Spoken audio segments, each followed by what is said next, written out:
ni Xiaoxi. Gusto pa ni Xiaoxi subuan. Nakahiga. Tamad-tamad. Oh.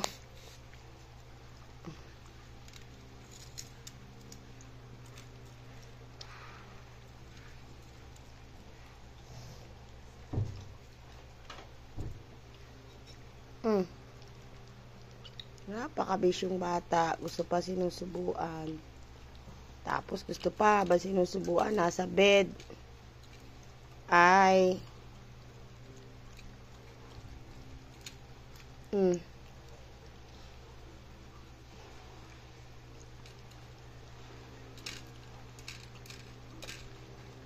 Mabubusog niyan. Ubos na ni Xiao na yung laman ng plato.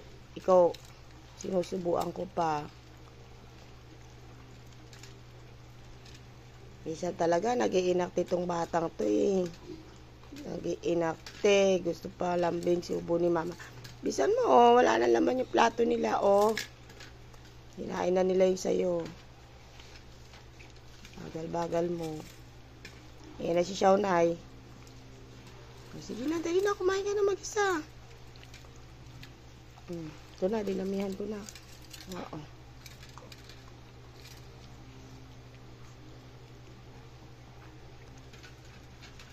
Huwag na to, Xiaonai. Kay Xiaoxi na to.